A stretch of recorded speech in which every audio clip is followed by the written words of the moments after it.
Well, this week is going to be a big week in the prosecution against Nick Reiner, the 32-year-old Los Angeles man accused of killing his parents, Hollywood legends Rob Reiner and Michelle Singer Reiner.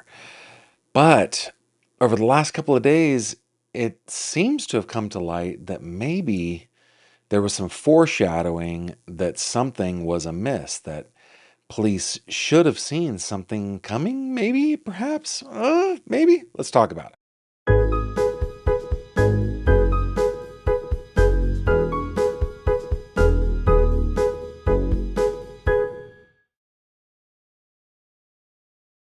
This video contains mature themes and discussions intended only for adult audiences. Viewer discretion is advised. Hello there, my friend, and welcome back to the program for another true crime conversation with me, Gavin Fish. Thank you very much for joining me. And speaking of joining me, wherever you are, where you are joining, please put it in the comments. I'd love to know where you guys are joining in from. This is a show where we've got lots of people in our community from all over the world. So put it in the live chat. I want to know. Okay, what are we talking about today? Well, we are talking about the case of Rob and Michelle Reiner. Back on, what has it been? Oh, now I'm blanking on the date, but what, 3 weeks ago? I think it was the 14th, something like that.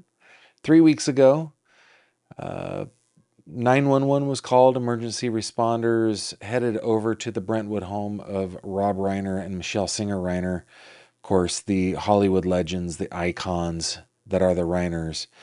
For the report of a dead body. When they got there, they found Mr. Reiner and later Mrs. Reiner, and police were called to the scene, and thus began the investigation into the unexpected death of the Reiners. Now, their son, 32-year-old Nick, was arrested not too much longer later, a few hours later, about 9 o'clock, 9:30 that night, in Exposition Park near USC, where he seemed to just kind of be wandering around. He had checked into a hotel down in Santa Monica, but they quickly charged him with the murder of his parents, and he was supposed to have an arraignment, but that arraignment was postponed until January 7th, which will be Wednesday, as I'm recording this on Monday. Now, there are a couple of things that I want to talk about here as we prepare for this arraignment, because as you know, the younger Mr. Reiner, not the victim here, but the suspect here, has engaged for his defense to represent him in court, this man, Alan Jackson. Alan Jackson, we all came to know here in the true crime community as the guy who defended Karen Reed in her criminal prosecution for the, why am I blanking? For the murder of, dude, where are my buttons? John, where are my buttons? I am blanking. Oh, no, that's not it. Dang it. I don't have the right button up. Anyway, he defended Karen Reed. That is horrible that I can't remember a murder victim.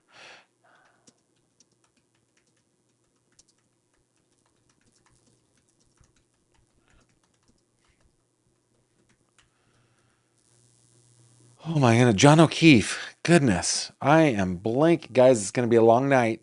Buckle in, because I'm having a hard time already. My goodness. Yeah, so he defended Karen Reed.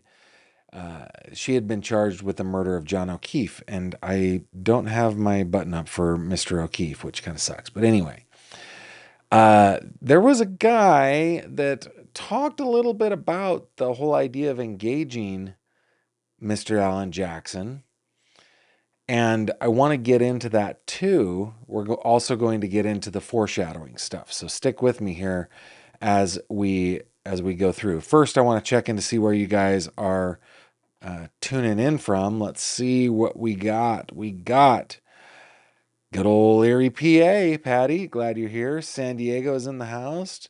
Dodie Atkins, nice to meet you, Dodie. That's one that I don't recognize you as somebody who checks in with us. So welcome, and good to see you again, Seal Beach, California. Glad you are here. I am Goddess 1950 from Erie, PA as well. Livonia, Michigan in the house. Snowy South Lake Tahoe. It has been cold here as well. We've had lots of snow out here in western Pennsylvania, though not in the last couple of days. North Carolina, the Silver State. Glad you're here, Pauline. Austin, Texas. The burbs of Chi-Town. Jacksonville, Florida. Montana. Quincy, Florida. Saratoga Springs. Doylestown, PA. Nova Scotia. Glad you're here. New Jersey in the house. New Mexico in the house. South Central Kentucky. Utah in the house. Thanks, guys. Tahoe, Nashville, Okayama, Japan, Amsterdam, Perth, Arroyo Grande. Wow, New York State, Pittsburgh. Thanks, you guys, for checking in. Okay, come with me, if you will, over here. We're going to start with this article from Fox News written by Lori Bashian. Headline is Nick Reiner's high-profile defense attorney worth every penny, according to an expert. And he ain't cheap, guys. He ain't cheap. Let's see. Attorney Matt Murphy is shedding light on the man representing Nick Reiner, who faces double homicide charges for allegedly killing his parents, Hollywood director Rob Reiner, and his wife, Michelle Singer Reiner, the producer and photographer.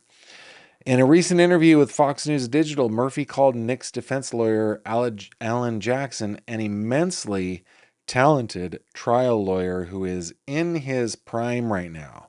He's famous, of course, for the Karen Read case, which, in my opinion, evidence against her was overwhelming.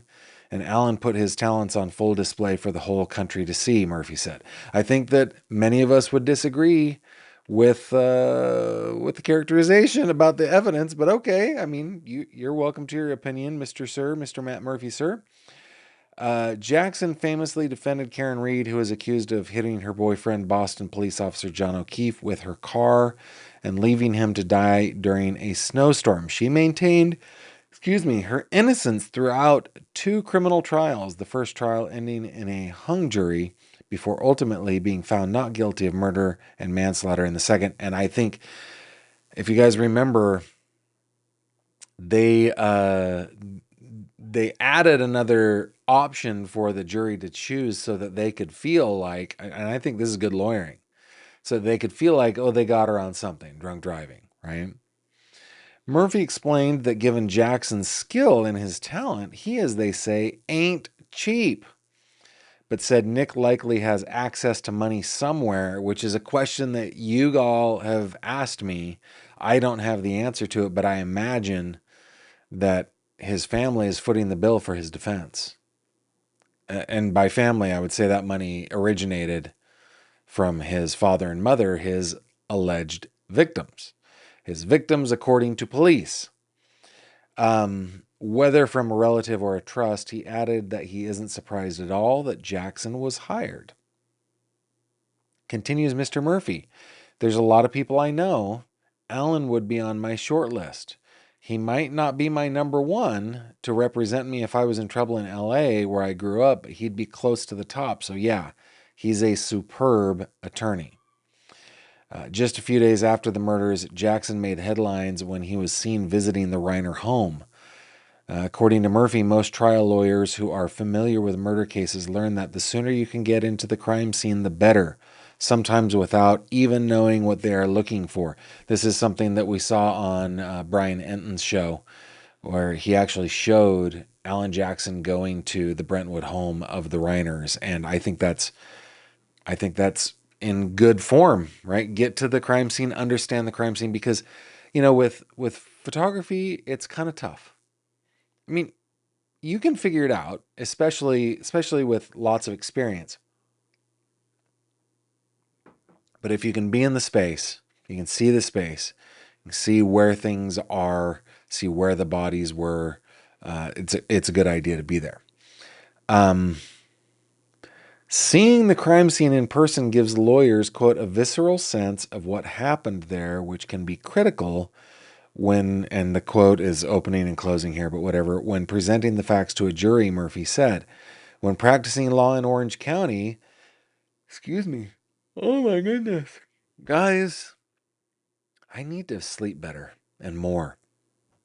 When practicing law in Orange County, Murphy explained he would, quote, go to the scene before the body was moved with an investigator. Alan Jackson visited the Reiner home shortly after the murders, which Murphy said gives lawyers a visceral sense of what happened there.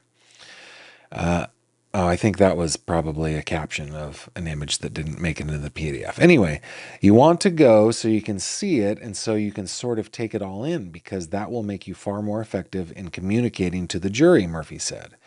And this is definitely going to a jury trial. Okay, and this is one of those things where okay.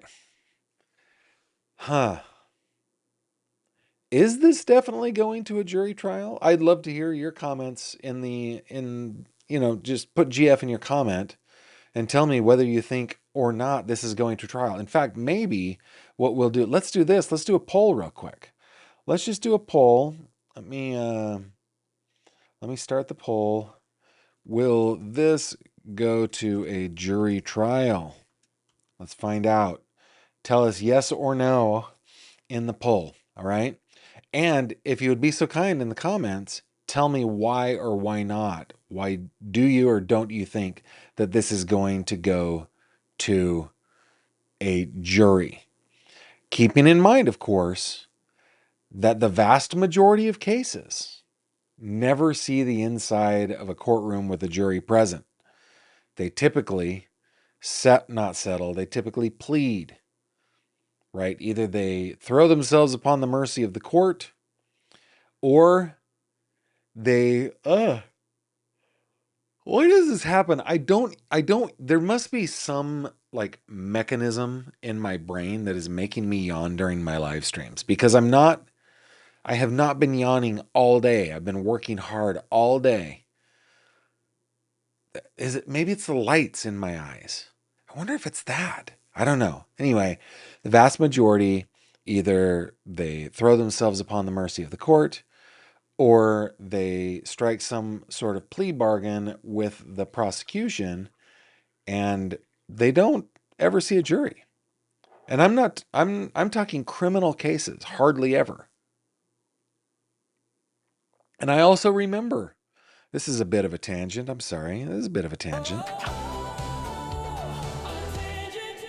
Yeah, a bit of a tangent, but I remember that Duty Ron came into my comments, and I love Ron. I'm not bashing Ron. Ron's the best. But he came into my comment section talking about the Madeline Soto murder, right? Talking about Stephen Stearns. And he said, I would bet my pension this goes to trial. And it did not. It did not. So this lawyer is saying, oh, this is definitely making it to a jury. Push the wrong button. Here we go. So let's start with that quote again. And this is definitely going to a jury trial. I don't anticipate any plea here, so that's why he's there. He's there to see it, to feel it, to smell it, to perceive everything that happened so that he can most effectively represent his client. That reminds me. Do I have...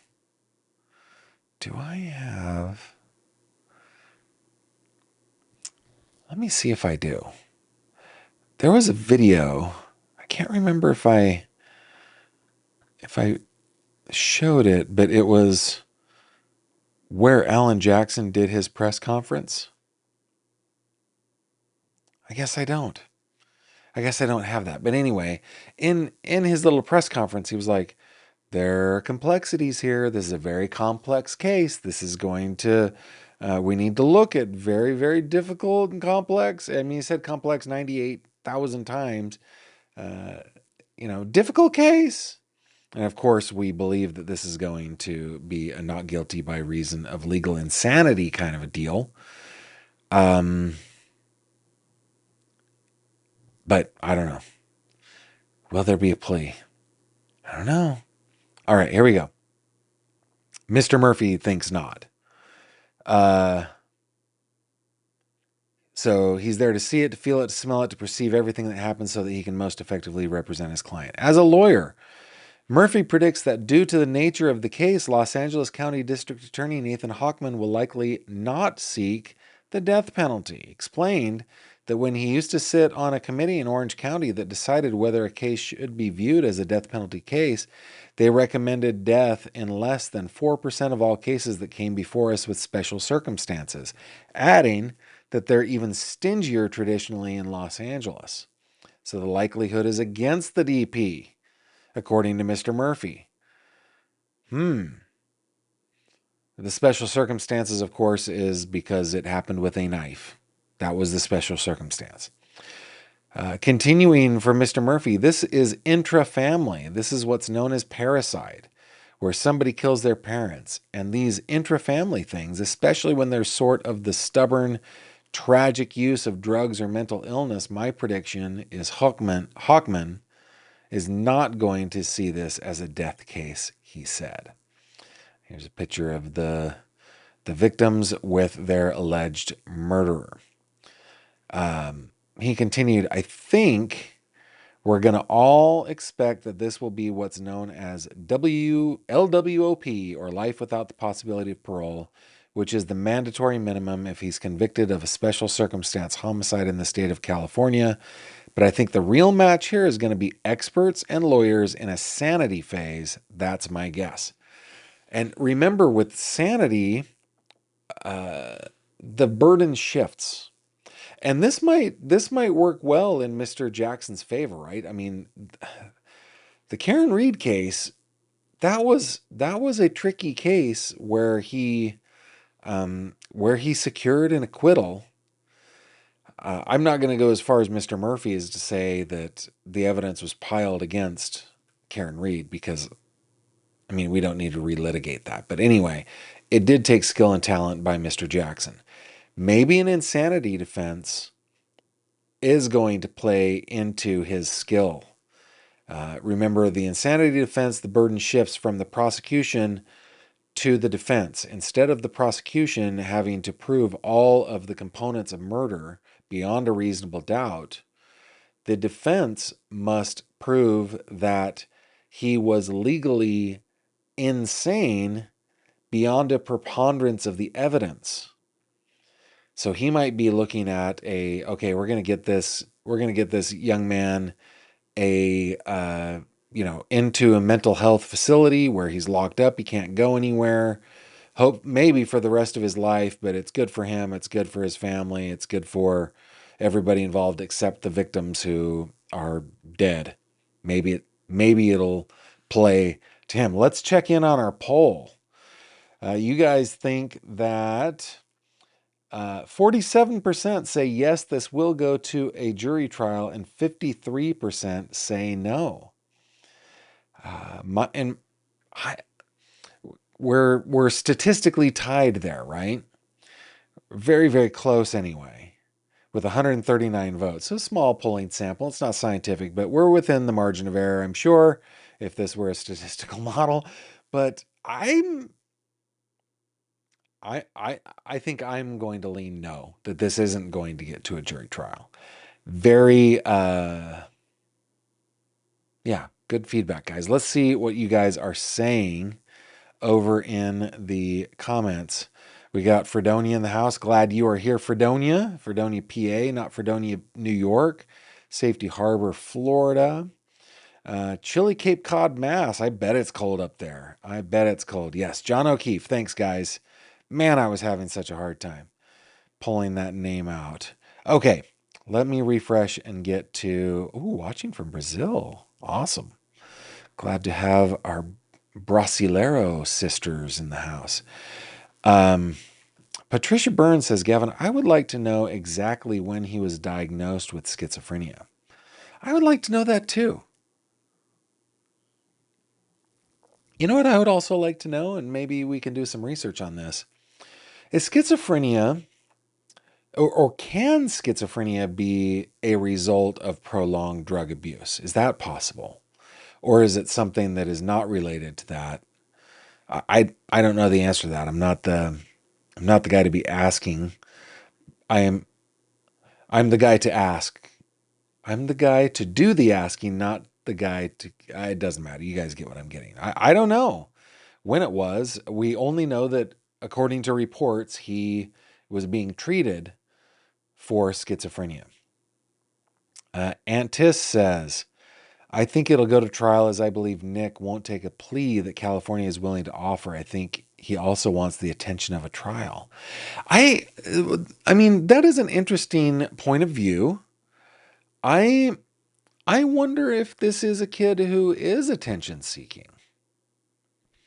A lot of times, I can't speak for anybody else, but a lot of times I will, I don't know, I'll make myself maybe, I will self comfort a little bit, make myself feel a little bit better by, by ascribing or assigning virtues or attributes to somebody that they don't necessarily have. I don't know if he wants, I don't know if he is an attention seeker. I don't know. I don't know if he is or not. And respectfully, Antis, I appreciate this comment because it's made me think. I don't know. But either way, you don't think he's going to take a plea deal. Maybe this is my comfort. I think it's the lights. Once the lights come on, I don't know. Emma, see, now I'm thinking about it. So that's what's happening. Michelle Lesser says it's way too soon to predict, but I think it's fairly likely that this will go to a trial. Okay. Hidden in the shadows, 538. Well, listen. If you're hidden in the shadows and you tell people that you're hidden in the shadows, are you hidden in the shadows? I don't know, but I love the handle. Hidden in the Shadows says, I believe it will go to trial because he is going to try the insanity case. Um, yeah, could be. Marie says, yes, it will go to a jury trial. I think just based on the fact that the lawyer, being a good one, thinks he can get himself off, and or get him off, not get himself off. Sorry about that. Uh, that is a very good point, Marie. The the idea that what is it that I'm thinking of here? The Mr. Jackson is going to want to win, right? He is going to want to win. Now, I guess it depends on what he defines as winning. Is winning for him getting this young man the help that he needs, or is winning for him getting this man an acquittal? I don't know. But I I think it feels to me like Mr. Jackson probably wants to go to trial. Plus, and man, this is I'm being very what's the word I'm looking for? It doesn't matter. Let me just put it out there. Alan Jackson's profile skyrocketed. He was already a good attorney, but it rocketed in the Karen Reed case. Maybe he's looking. Maybe he's like a Shapiro. Maybe he wants to be in a courtroom with cameras to get more attention, to raise the old profile, to raise the old rates. Maybe that's what he's doing. Because how many of you have had to hire an attorney? Criminal, civil, whatever. How many of you have had to hire an attorney? I had to hire an attorney once because I got a very threatening letter from very powerful people. And when that letter was sent to me, they copied the governor of the state that I live in, as well as ABC 2020. So when I went to hire an attorney, I did not look for a bargain. I looked for the best. And how do you know somebody's the best? You kind of look at their price tag, man. You look at their price tag. So yeah, I think Mr. Jackson is looking forward to getting in front of cameras. Cooler by the Lake disagrees. Says I don't think it will go to trial. I think the family will avoid that media circus and additional emotional trauma at all cost. He'll be committed to a mental institution. Interesting. Robin says, I think you need to make a brain fart moment like you have for your tangents. Maybe I do. Maybe I do. Maybe I need a brain fart little teaser. Kay the Geeky Geek. Listen, I celebrate geekiness, and in our family, nerdiness and geekiness are attributes that we celebrate. But the Geeky Geek, okay, votes no. Jackson will plead with life without the possibility of parole or mental institution to avoid DP, even if Jackson can't get around insanity law in California. Okay. Wonderkill, is offering me some consolation here. Vocal coaches sometimes say that yawning while talking a lot can indicate need for increased oxygen. Maybe some acting, breathing exercises, vocal coaching would help. That is not a bad idea. I think the last time I had a vocal coach, I was about 16 years old. And it's true. I will spend my entire day really not talking because I work alone, and maybe every once in a while I go down to get a bite to eat or get a drink and chat with my wife for a minute. But this is the most talking I do during a day. Yeah, could be. I need more oxygen. Let's see. Uh, Lebu Grizzly. Lebu Grizzly, welcome. I think the family will do everything possible to avoid a trial. They won't want the spectacle and all that entails, and nor will all the celebrities that might have to testify. Okay, now listen. You made a good point throughout. You made a couple of good points. But the best point you made, I think, is all the people that may be called to testify here. Because at least we suspect, we believe we know that there was a bit of a tiff, a bit of an argument, or a bit of a kerfuffle, let's call it, at the Conan O'Brien Christmas party. And there will be witnesses there that I'm sure have been interviewed, probably because they're all rich and smart in the presence of their attorneys, and they don't want to go to trial, right? Remember, Billy Crystal was the guy that got called by the family, at least according to reports, I should say. He was there on scene that night. I'm sure he wouldn't want to testify to that. Oh, I think Rob Reiner is one of his closest friends. Oh, guys, I don't care how old you are, man. I lost my closest friend when I was 14 years old, and I am now 50 years old. So 46 years it's been. No, not 46. 36 years it has been. And it still hurts. And I don't care how old you are. If I just oh, I just feel I just deeply feel for people like Billy Crystal who were close friends, and of course to Rob Reiner and Michelle Singer's family. Now, and I wanted to remind you guys, right? We're trying really hard on this channel to follow what Rob and Michelle Reiner's kids asked of us, and that is to temper our speculation with humanity and with compassion. So we're trying really hard, but there is a lot of speculation going on here, and let's just remember. Anunya Mouse says, "And Wunya Mouse, Anunya Mouse, and Wunya Mouse." I don't know. Going to trial, he strikes me as a rigid, self-justifying type, a celebrity of some kind, and his lawyer is probably confident of his own skills. Okay, a couple more, and then we'll move on. Okay. Oh my goodness. Mooney says, what I can't stand is the ones who plead insanity and then get out in like 2 years. You can't ever tell me 2 years is enough time. I agree. Agreed. I think that his parents would want him to get help and not prison. They were good parents and loved him. I think they were good parents. I think they did everything in their power to help this young man, and I think you're right. And One Mouse says, I've been hearing in the last 5 years or so that mental health professions are saying even limited drug use can trigger psychosis, although I don't know if they specify it as schizophrenia.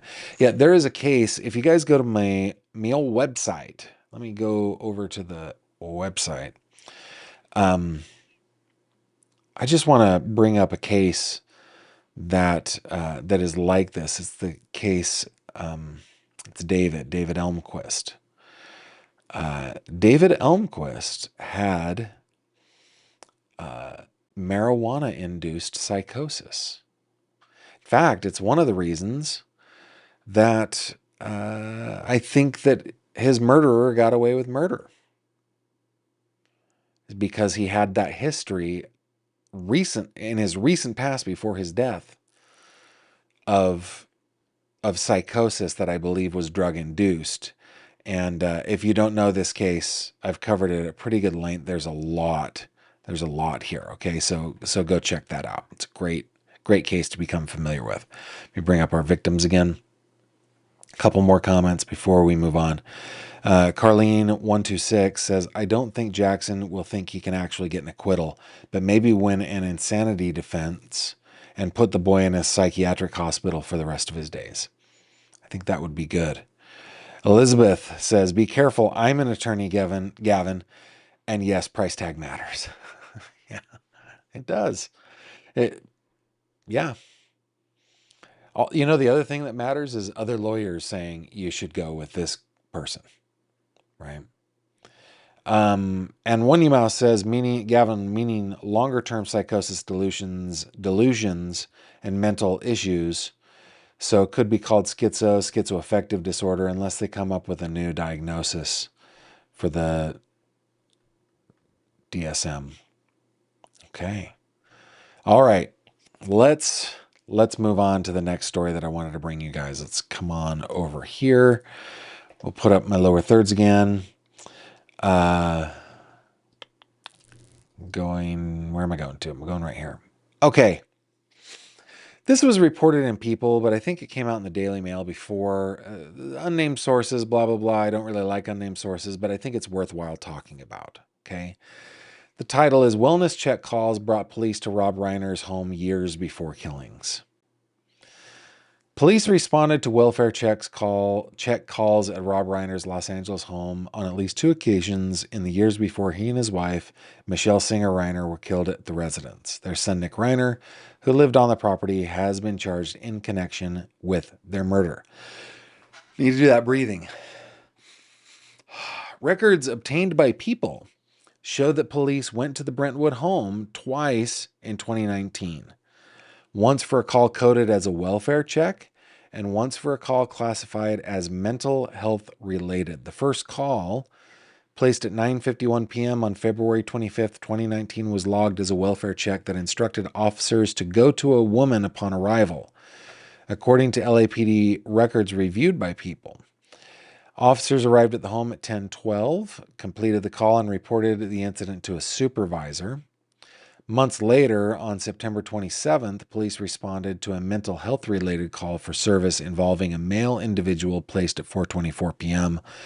Officers arrived at the residence at 5:07 p.m. and informed a supervisor that they found no indication of mental illness, the records state. Very interesting. The records do not identify the person who contacted police or the individual who is the subject of the call. So, I don't know. We want to be very careful not to fall into victim blaming, because we never want to couch our conversations in those terms. What I will say is that we do want to learn from things, right? We want to learn from. I mean, that's the whole point of this. I know that a lot of people like horrific stories for entertainment. For me, it's about learning new things. I wonder what it was like living with Nick Reiner. And I wonder, this is just me thinking out loud, how many times were there moments where he may have said something like to the I guess to the idea of wanting to harm himself or somebody else, including his parents or his other family members. And how often he was talked back from those things, how many times they were able to reason with him. Um, but it seems like only twice did it escalate to the point where police were called. It's very. I'm curious if there were like, how many of us have had a police called to our house? I would imagine that that is a small portion of the population, right? It's got to be a small percentage of the population. The only reason police have ever come to my house is because I've had a friend who is a police officer, right? That like nothing beyond that. And I think a lot of us are in those boats. So if it escalated to the point where police were actually called, um, I think that likely indicates that things had escalated higher. I don't know. Curious what you guys think. But I mean, is this foreshadowing? Well, maybe. I don't know. I don't know. It's hard to say. Let's go back over to your comments, bring up our victims here real quick before we get to a couple more headlines. Let's see. Second Beach Gal says, in the old days, the celebrities involved would want their privacy, but with Hollywood dead, the trial will be a replacement for their lack of movie film deals. That's funny. Would Nick still get his inheritance if found guilty? California law, we looked at this in another video. California law prohibits that. I would imagine, though, basically the prohibition is being able to gain something from the victims that you murdered.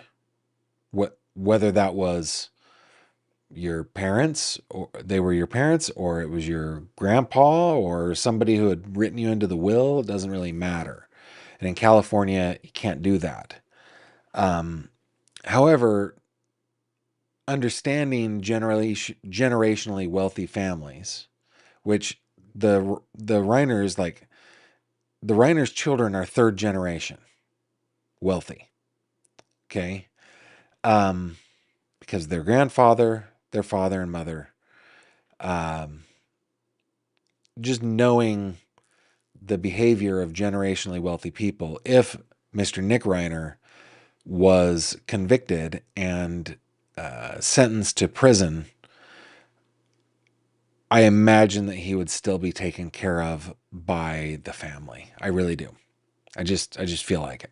Whether they want to or not, I feel like the rules of the mega wealthy kind of would require them to do that. That's just my opinion, though. Just my opinion. Gavin, John Hinckley says RLF HYX. John Hinckley had rich parents and he is now out of a psychiatric hospital. The common man won't get good mental help, but he could. Yeah, that's the nature of life, right? That the more access you have to resources, the more access you have to resources. Gavin, over half an hour response time for such a high profile family is surprising to me. That is pretty surprising, Mooney.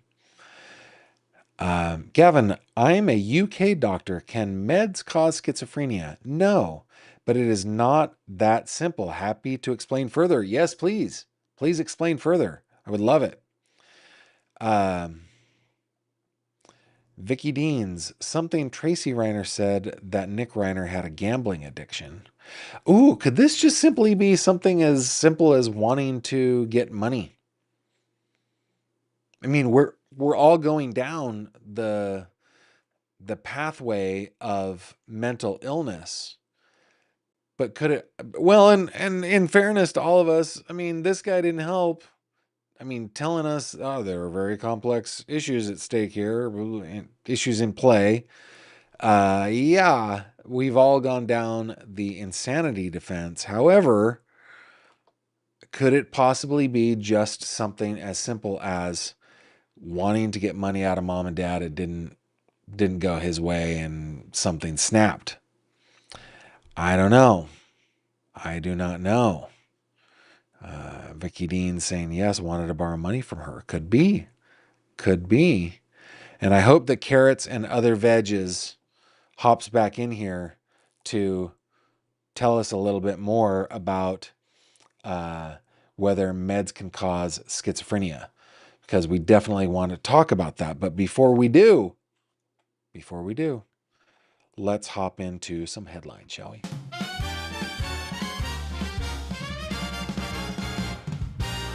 True crime headlines. Pow. Okay, guys. I'm going to start with one that is political in nature, and this is a politics-free zone, but it's such a big crime story. I'm just going to briefly mention it, okay? This one is from CNN, talking about the ousted Venezuela president Nicolas Maduro appeared in court today. Let's see. The Senate will vote on a measure to limit President Donald Trump's war powers in Venezuela midweek, likely on Thursday, according to a person familiar with the plans. No, that's not the part that I really care about. Hold on. Let's go.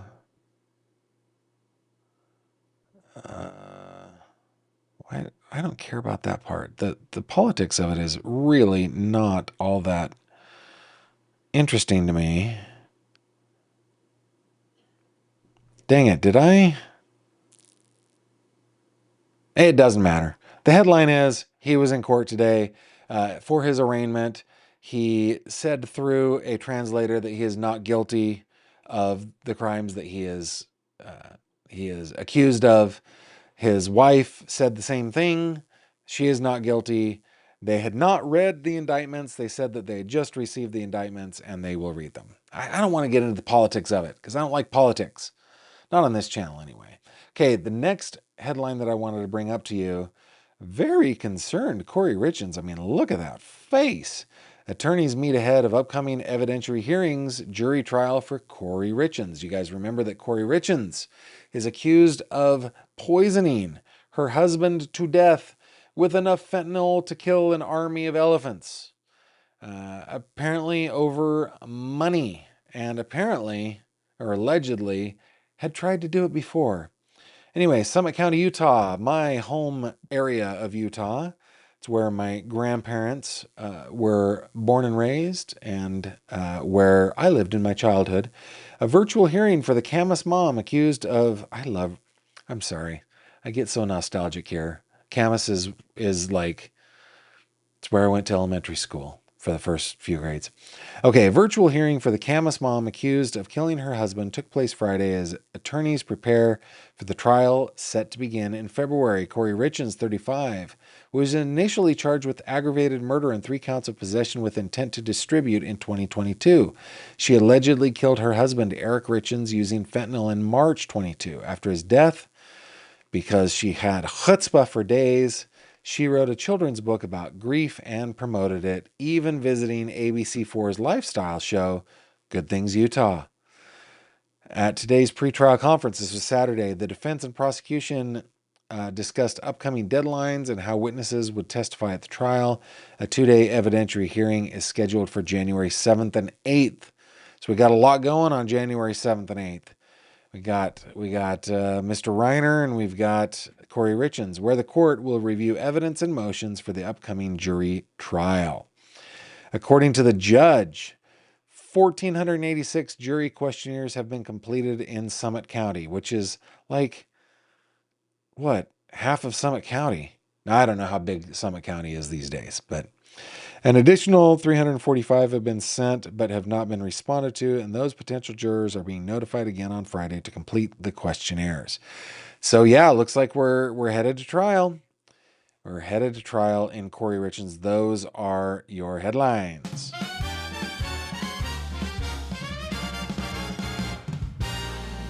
True crime headlines. Pow. All right.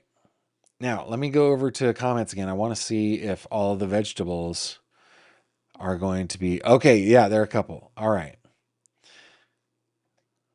According to Carrots and Vegetables, Carrots and Veg, Schizophrenia is hereditary to some extent. Therefore, you have it or you don't. It usually becomes apparent in early adulthood. As Nick R. is 32, I would side-eye any very recent diagnoses. Okay, good. However, schizophrenia, like many things, is a spectrum. Medication is well known to exacerbate schizophrenia. Okay. So not drug-induced if he is indeed schizophrenic. Very interesting. Very, very interesting. Let's see. Clarification for DSM. Substance medication-induced psychotic disorder. But almost every other country uses a different diagnostic manual. Okay, thank you. Yes, Alan Jackson did represent Harvey Weinstein before Karen Reed. His star is definitely on the rise. And Emmy is saying, yeah, we also have Ashley Buzzard. Yeah, and I checked for any news coming out of the Buzzard case like an hour before I started the live stream. Haven't found anything yet, but yeah, it's coming up. Coming up. So wait a minute, is that the 7th? I better look that up. Thank you. Okay, let's finish out the show, shall we? Let's finish strong with 3 questions. It's 3 questions with Gavin Fish. Pow. Okay, guys, in this segment, in the 3 questions segment, which is how we finish out the show, you can send in questions to me and I will answer 3 at a time. And all you have to do is email me 3questions@gavinfish.com, 3questions@gavinfish.com, spell out THREE questions@gavinfish.com. And you can send in 1, you can send in 100, you can send in 1,000. You can send them in as often as you want, but I will only answer 3 per show, and I will do my level best to answer honestly. Everything's on the table. Nothing is off of it. All right? Let's come on over to question number 1. This question. My question is, do you believe that the alleged gun with the serial numbers gone at the lunch was given to Mickey by Daniel Dotson? Okay. Questioner. This is actually, and maybe I need to pay closer attention to Elizabeth Jones, but I hadn't heard anything about this. So I texted over to Elizabeth, and she and I went back and forth on it. And yeah, there are rumors that Dotson hid something in a locker nearby, at like a gym. That there are people talking about an anonymized, like a gun where serial numbers have been scratched off. There are rumors about this. Do I believe it? I believe the gun that was used in the murder was his service weapon. I don't know. So I can't answer the question. I don't have enough information. Thank you for the question. Question number 2. What is one important piece of advice you'd give a new YouTuber to build a loyal audience? Well, listen, I'm not the best to ask on this. I'm not the world's most successful YouTuber. My channel has never been viral. I've never had huge numbers. Excuse me a moment.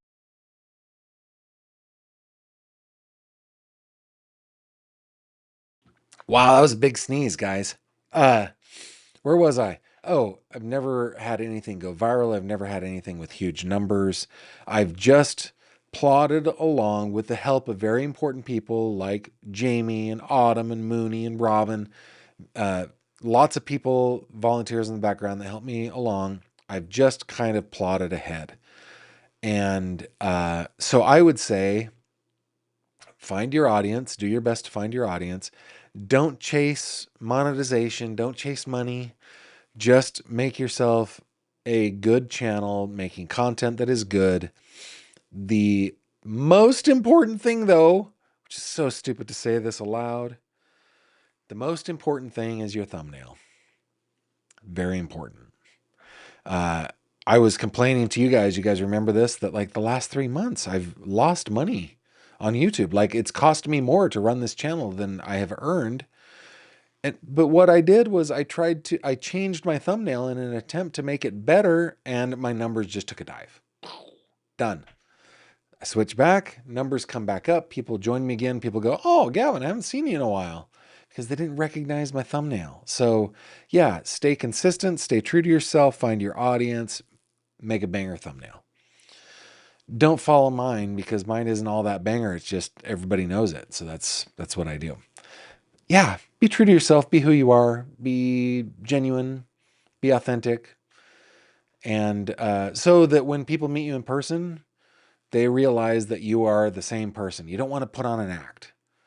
You just want to be the same person. And by the way, guys, the people that we all love in this industry, the ones that I've made good friendships with, Gisela Kay, Josh Ritter, Joel Waldman, Sherilyn Dale, um, Stephanie Harlow, Derek Levasseur. These are all people that are the same people that they are on camera.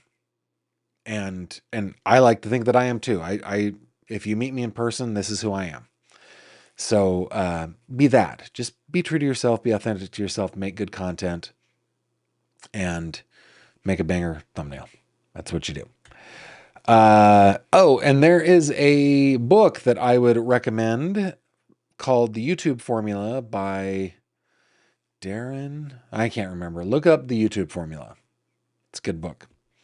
Okay, last question. If you didn't have to work to earn a living, what would you do with your time? If I was just a person who inherited $4 billion or something like that, what would I do with my time? Oh man, I would do a lot of photography. I would probably do more artwork because I went into the technical. In my career, I followed technology. That's what I did. Um, but prior to the Windows 95 revolution, the internet revolution of 95, I was more known as an artistic kind of guy. I acted, I made metallic art, and photography was my main love. So yeah, I think I'd be doing a lot of photography. I I would be doing a lot of travel. I would own my own jet, but it would be one that I fly. Like I would love to have a Honda jet or a Cirrus jet or something like that. I'd be doing a lot of flying in a fast plane that can go long distances. Maybe maybe an old Gulfstream. It's not as fast, but it can go longer distances. I don't know. But also I get deep satisfaction out of working, so I would always be doing something. I'm always doing something to occupy my time. For example, you guys know that I'm in my like deep nostalgia pit right now. Um, I bought I bought a copy on eBay of my high school yearbook, and I am going through and taking it apart so that I can scan it because I have a friend who lost her yearbook, and there are several that did. And I thought, I'll buy a good scanner and I'll scan it in. And so there's always something that I'm doing. I would occupy my time. Of course, with Kimberly and I having 5 kiddos, one of whom is married now. That's 6 kiddos. Um, yeah, we would be traveling a lot around to see the kids too. So I don't know if that was all that great of a 3 question segment, but yeah, that is what I would be doing. Now hold on. Uh let's check comments before we go for the day. Carrots and other veg says medication psychosis can look very similar to schizophrenia. Interesting. Very interesting. And then 4, and medication diagnosis can be confused for schizophrenia sometimes. Oh my goodness, there's more. WRT medication psychosis, it stops or reduces significantly when the person is no longer taking meds. Thank you so much. Thanks for helping out on that. Appreciate it. Tiff Knox says, you're supposed to say, up to this point, I haven't had any segments go viral. Yeah, I haven't had up to this point. But you know what? I don't know that I'm a viral personality. I, I think that only a few very specific kind of personality types can even take me. I'm an acquired taste. That's what I am. Okay, guys, we're going to be back tomorrow night at 6 p.m. Eastern right here on this channel. Before we go, let me just remind you that you can always find me on my website. You can reach out to me on my website, gavinfish.com. Check out the David Elmquist case. And you can check out my CrimeCod articles from CrimeCod. You can find different ways to support me beyond the amazingness that you already are with YouTube memberships and Patreon. And oh my goodness, so many of you just watching and sharing and liking, subscribing. It's awesome. But you also, if you click on this little icon, that will take you to the fish tank where we hang out on Facebook. You're always welcome.